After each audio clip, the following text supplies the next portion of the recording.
Holes, Chapter 18. The next morning, Mr. Sir marched the boys to another section of the lake, and each boy dug his own hole, 5 feet deep and 5 feet wide. Stanley was glad to be away from the big hole.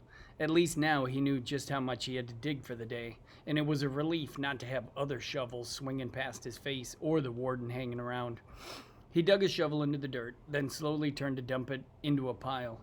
He had to make his turn smooth and slow. If he jerked too quickly, he felt a throbbing pain just above his neck where Zigzag's shovel had hit him.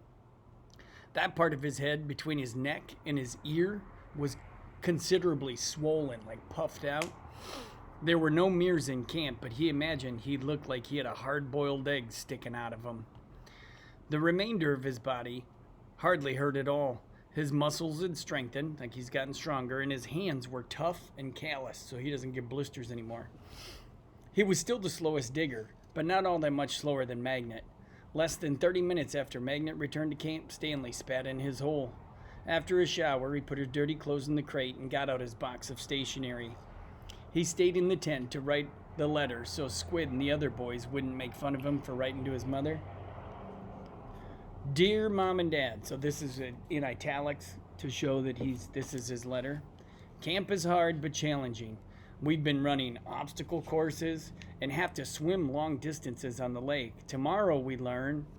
So remember that obstacle course. Mm-hmm. So he's telling he doesn't want his mom to worry. So he's kind of making up the story that he's at camp.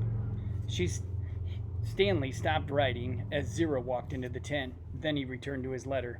He didn't care what Zero thought. Zero was nobody. So you go back. Tomorrow we learn to rock climb. I know that sounds scary, but don't worry. Zero was standing beside him now, watching him write. Stanley turned and felt his neck throb, like hurt. I don't like it when you read over my shoulder, okay? Stanley said nothing. Down back to his letter. I'll be careful. It's not all fun and games here, but I think I'm getting a lot out of it. It builds character. The other boys... I don't know how, said Zero. What? Can you teach me? Stanley didn't know what he was talking about. Teach you what? To rock climb? Zero stared at him with penetrating eyes, like he's just looking at him. What? Said Stanley. He was hot, tired, and sore.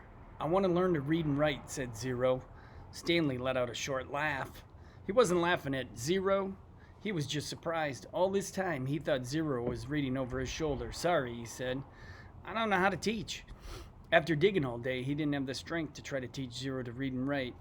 He needed to save his energy for the people who counted. You don't have to teach me to write, said Zero, just to read. I don't have anybody to write to. Sorry, Stanley said again. His muscles and hands weren't the only part of his body that had toughened over the past several weeks. His heart had hardened as well, like he'd gotten a little meaner. He finished his letter. He barely had enough moisture, like spit in his mouth, to seal the stamp and the envelope, because you used to have to lick them.